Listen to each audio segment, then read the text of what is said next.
speak for the monument. For 150 years, I have stood in this holy place, a sentinel over these dead heroes, men who for many reasons chose to be part of a great effort to resolve the conflicts that ignited the most deadly war in our history. I speak for those men who lie around me. They came far from home and were killed by fellow Americans who sought revenge for many perceived wrongs. And I speak as well for the American heroes who lie in massive graves throughout the world. Tonight, we remember them all. We remember, for we owe them so much. Those men who are lying in this place this night, they are in fact comrades in arms with those lying quietly in solitude throughout the earth. Comrades with those serving today in encampments throughout the world. Wars are fought in defense of a beloved land or those who are loved. They are fought to defend a moral principle. They are fought for many reasons, and each man or woman knows why he or she has made the decision to serve. It is fitting that in our respect for their sacrifices, we think of our collective devotion to the cause of freedom, of our own ongoing efforts to protect our way of life in a world that often does not understand us. On this night of reflection, let us thank our God that we have the unique blessing of living in this great land of the free and home of the brave. To honor all our military heroes, past and present, the laying of the wreath will be presented by three brothers, veterans of the wars in the Middle East. Staff Sergeant Ryan Qualls, veteran of the conflict in Iraq and a Purple Heart recipient. Specialist Alan Qualls, veteran of the conflict in Afghanistan. Specialist Rob Qualls, veteran of the conflict in Iraq. Our presentation of the colors is made by members of the Baxter Springs American Legion, Francis Roland Romack Post number 206 Honor Guard.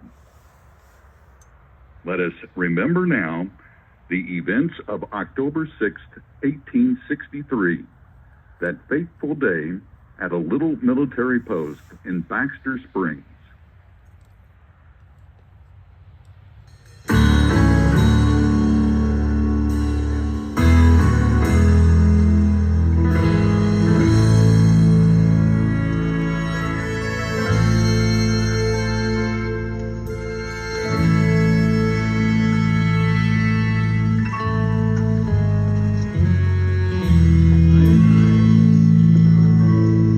Of the coming of the Lord.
It was an early autumn day on the Kansas prairie that was bordered on the south by Indian Territory and the threat posed by Indians who had allied themselves to the Confederacy, and bordered on the east by the hostile climate of nearby Missouri. The men of the 2nd Kansas Colored Infantry and a few men from the 3rd Wisconsin Cavalry units gathered around the cooking shelter near the small stream below Fort Blair. Little puffs of autumn breeze stirred the ashes of the fire pit as a midday meal sent promises that the beans and rabbit stew was near completion. It was a quiet, calm day, eerily calm in some ways. The soldiers of the 2nd Kansas rested from their labors, having pulled down the west wall of the encampment to enlarge the living space and provide more shelter from the coming winter winds and snow that raced through the prairies of Kansas. Some of the men, more wary than others, cast concerned glances at the tree line to the east. The sultry stillness was only occasionally punctuated by the whinny of one of the horses or the call of birds from those nearby trees. Suddenly, mounted men, weapons firing, came thundering toward them from the south and from the east. They were under attack. The fort was held that day. The attack repulsed, even though the soldiers at the fort were outnumbered by at least 4 to 1. Miraculously, very few were killed, and the injured mostly would survive their injuries.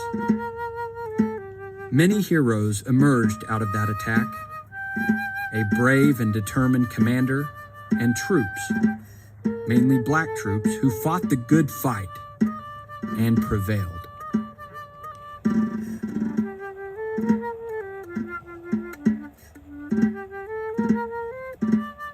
To the north, a military wagon train moved slowly, almost reluctantly, through the high prairie grass made beautiful by the yellow thistle and goldenrod that painted the prairie that early October day. After a 3-day journey along the military road from Fort Scott, they were looking forward to dismounting and resting at Fort Blair before continuing their journey to Fort Smith. They had no idea they were moving for death and destruction. Strange how danger and death seem remote, even as men live with the reality that this is the name of war, death. On this calm autumn day, it lurked in the tree line nearby, watching, waiting for the right moment to attack the wagon train. Suddenly, with little warning, the attack began. Good men died that day, not in a determined pitched battle with a chance of victory, but in a deadly surprise attack by men who had their own personal axes to grind and scores to even. Both sides, in any conflict, can justify their actions with concern for their families and for a way of life. War has always brought out the best and the worst in those who fight them.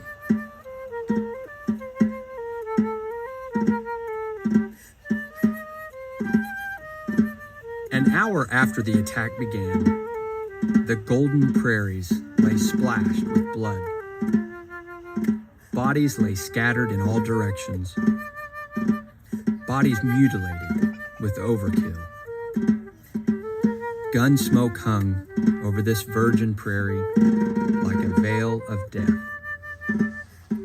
An eerie quiet descended, and each of the nearly 100 men had faced death in his own way.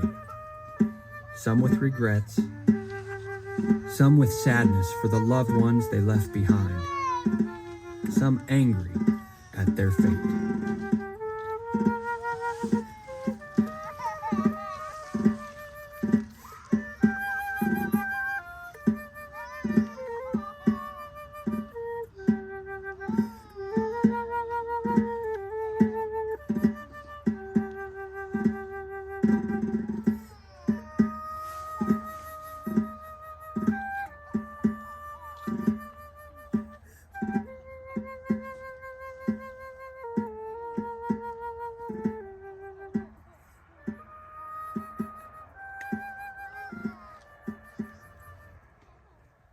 My name is Will Hopper. My pa had a farm up in Wisconsin, and I grew up working on that farm with all of my family members pitching in. I really wanted to get away and, see the world. Besides, I was disturbed that some folks wanted to break up this country just 'cause we couldn't all agree. I don't know. One day, a bunch of the fellas I knew all made a quick decision to enlist in the army. I decided I would just join with them. My pa said lots of his ancestors had left Prussia because of the many wars over one thing and then another. That's why they all came to America. Ma was not too happy about my decision, but I think Pa understood. Life was hard in the army. Bad food, and never a good place to sleep. We were always on the lookout for bushwhackers. Guerrilla fighters. My group first came to Fort Leavenworth, and then they sent us down to Fort Scott near the Kansas Indian Territory border. So, I was riding with the 3rd Wisconsin Cavalry, and we was escorting General Blunt's wagon train and heading to Fort Blair. We saw them guys on horseback riding out toward us, but we thought they was from the Fort Blair, just coming out to greet us. When they started firing on us, well, we knew they was the enemy. I began returning fire. All of us did. But there was so many of them, and we were taken completely by surprise. I had a pretty little sweetheart in Wisconsin who loved me, and I loved her. Her name was Maddie.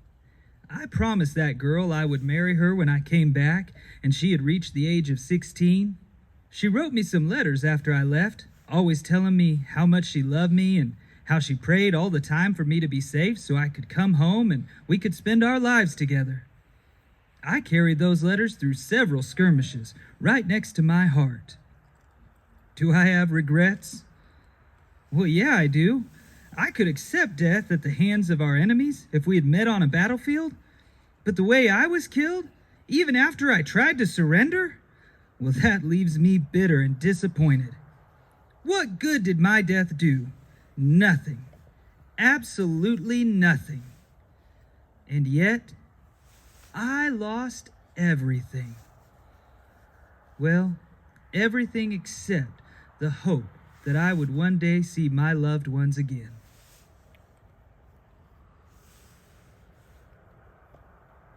I am Riley Young.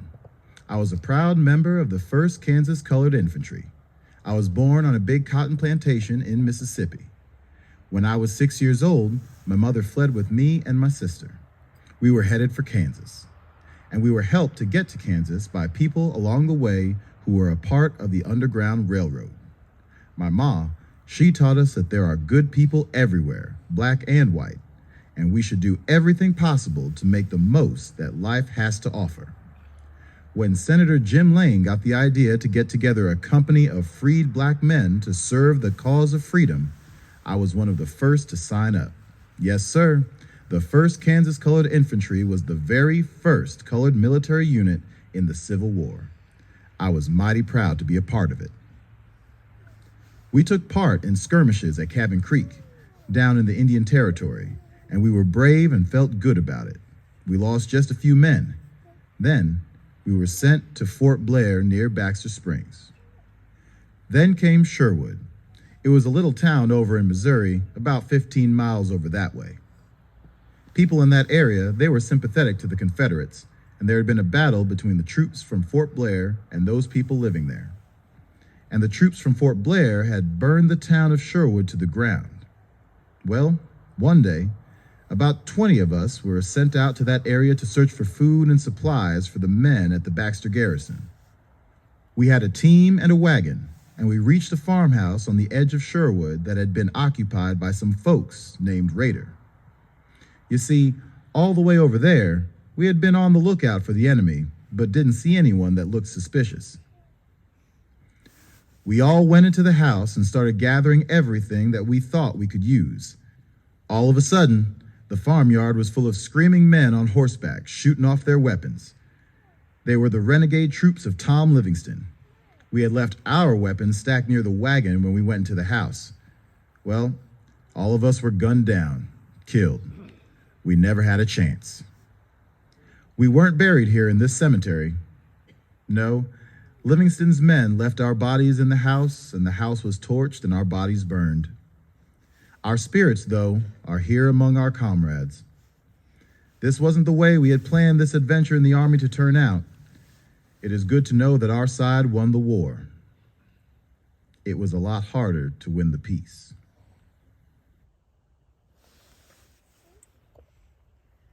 I'm James O'Neill.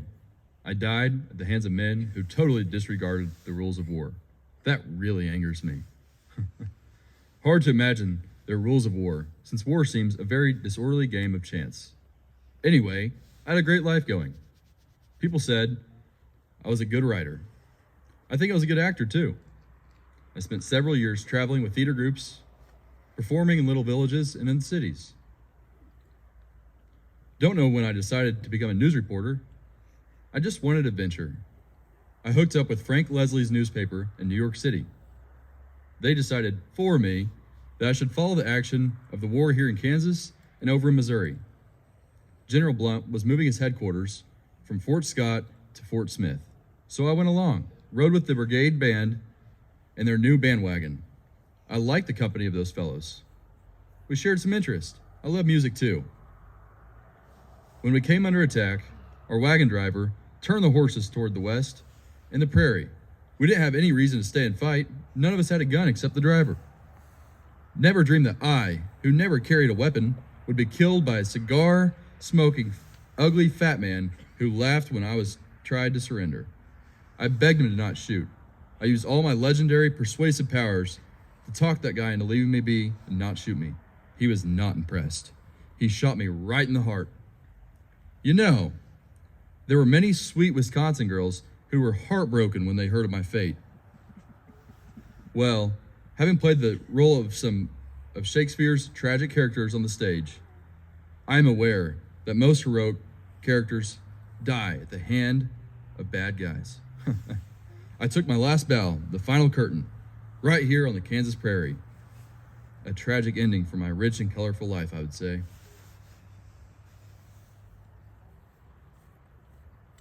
My name is Johnny. When I was 9 years old, my mom died, and I didn't have any family anymore.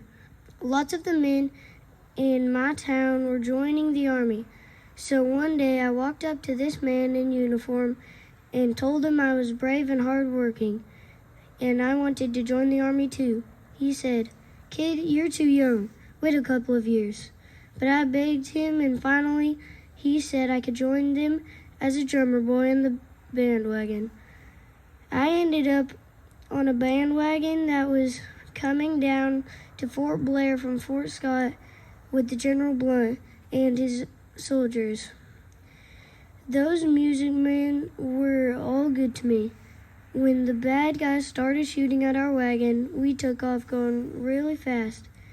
But they was following us, and our wagon just turned over right out there, not too far from the fort.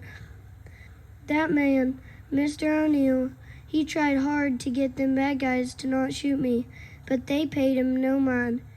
After they shot everyone on the wagon, they set the wagon on fire. I was still alive.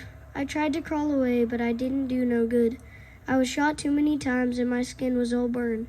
So I just stopped crawling and I died. Anyway, since I had no family, I feel lucky I had all those fellows in General Blunt's army. They liked me and tried to look after me. My name is Johnny Fry. I was born in Kentucky, but my pa and ma moved to Missouri when I was a kid. I always loved horses. I was good with them too. A good rider, if I do say so. So when someone got the idea of organizing the Pony Express to deliver mail to the West, I was the first to sign up. Let's see. That was in 1860. The very next year, the war broke out, and I enlisted with the Union Army under General Blunt to be a scout. I was down at Fort Gibson in the Indian Territory when I was assigned to deliver an important message to Fort Scott. Why, I was hardly out of sight of Fort Gibson when this renegade named Cy Young and 5 or 6 Creek Indians started chasing me. When we got to the Neosho River, it was flooding, but I went in anyway and managed to get away from those fellas chasing me. I came into Fort Blair and planned to stay the night, have a hot meal, and a place to lay my head. Those fellas, they took a lot of interest in my job, and I've always had a great gift of gab. So I told them some pretty good tales about my adventures. Maybe stretch the truth a little, just for entertainment, you see. I had got my pistol wet when I went into that river, so Lieutenant Ralph Cook asked me if I could go with him over near Spring River, away from the fort, and do a little target practice. That would unload my pistol so it could dry out, and then I could reload. Sounded good to me, and I wanted to show off my shooting skills.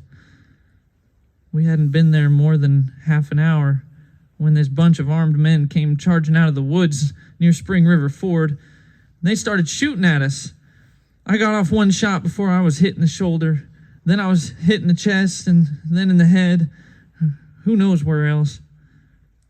Lieutenant Cook, he went down too. Who would have thought? I had big plans to take my money earned from my scouting job and buy some land and raise some cattle and a few horses. Maybe find some sweet little thing to marry. The girls always had taken a fancy to me. Funny how life takes some strange turns. If I had only gone on to Fort Scott and not stopped here, did my death make anything better? Help win the war? Bring about peace? I don't think so. So, was there a reason for me being here? Or did I just make one great big bad decision?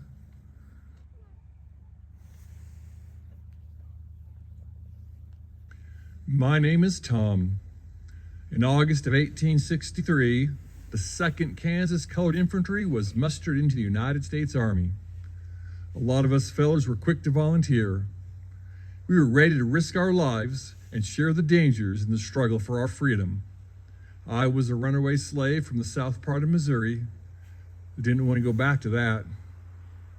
We'd been sent to Fort Scott and then to Baxter Springs, where we were to help build a fort on the military road because there'd been so much violence and danger in that area.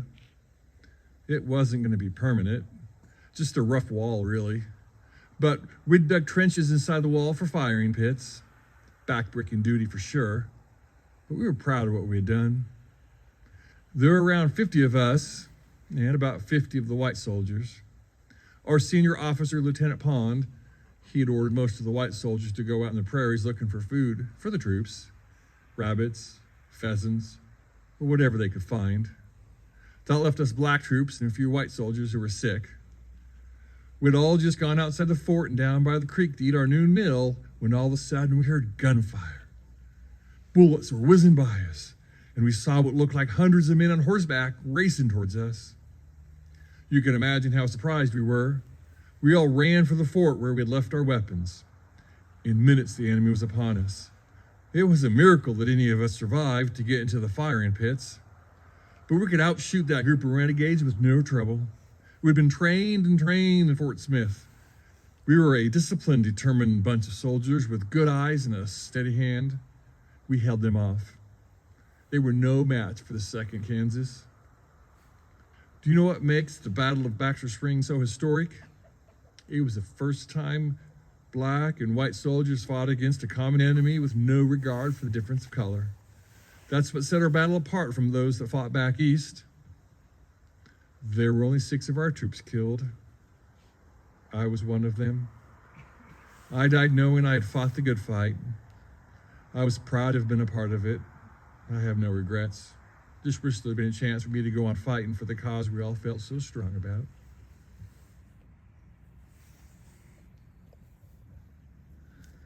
My name is Billy Clark. I lived in Wisconsin. My parents had died when I was just a little kid, and I went to live with my aunt and uncle. I loved Wisconsin. Never wanted to go anywhere else. I was just a young man, about 18, when I met and fell in love with a pretty girl named Ella.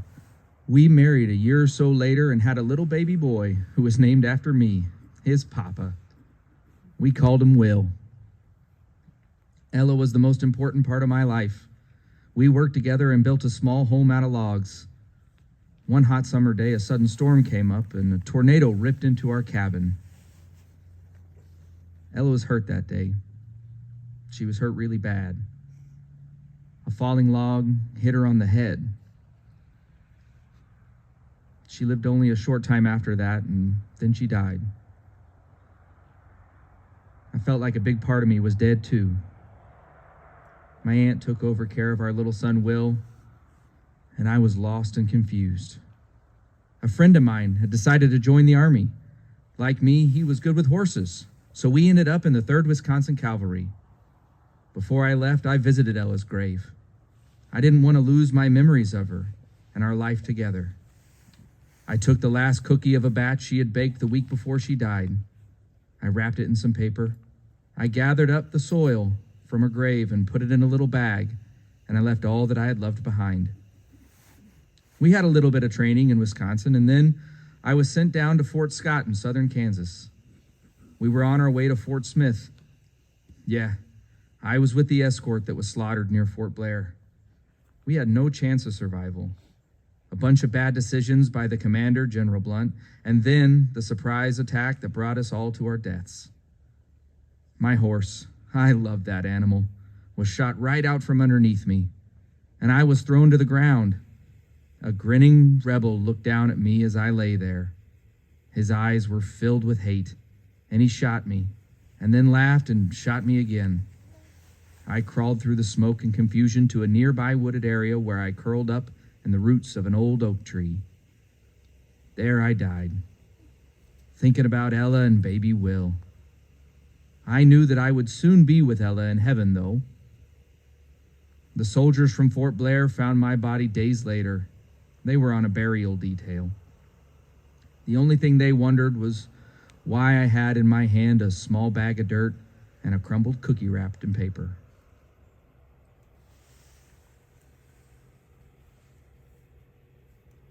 No more shall the war cry sever, or the winding rivers be red. They banish our anger forever, when they laurel the graves of our dead. Under the sod and the dew, waiting the judgment day, love and tears for the blue, tears and love for the gray.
To embrace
I will face its scars till I find my heroes will come waiting in your arms.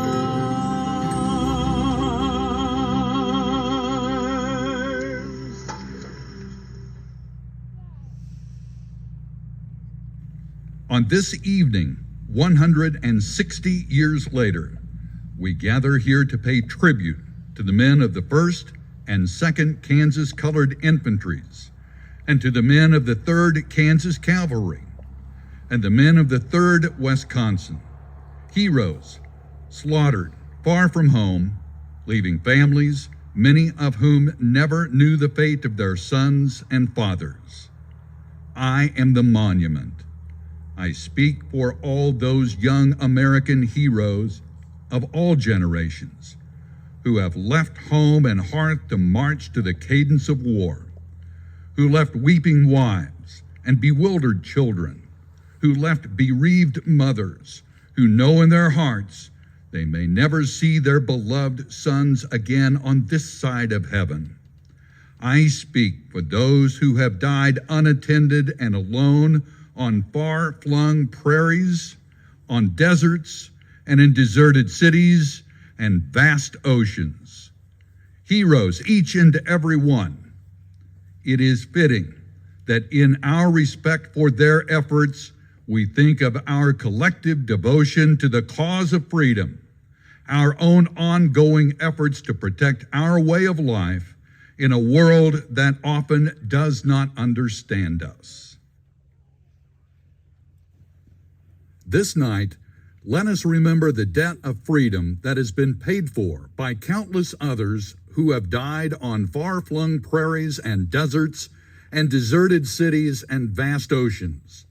The fight for freedom, for safety, for a way of life will never end, will go on and on as long as brave young people love that freedom and are willing to pay the price, whatever that may be, to assure that the greatest nation in the history of the world will stand far into the future as mankind's best hope.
We ask that you leave this holy place in silence and reflection, and with a prayer for our American heroes, wherever they may be, ready to meet the challenges that face them and our country.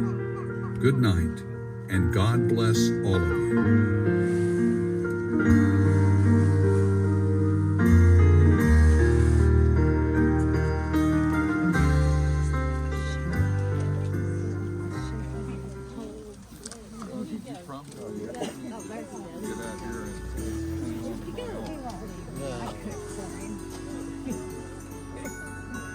Good for me.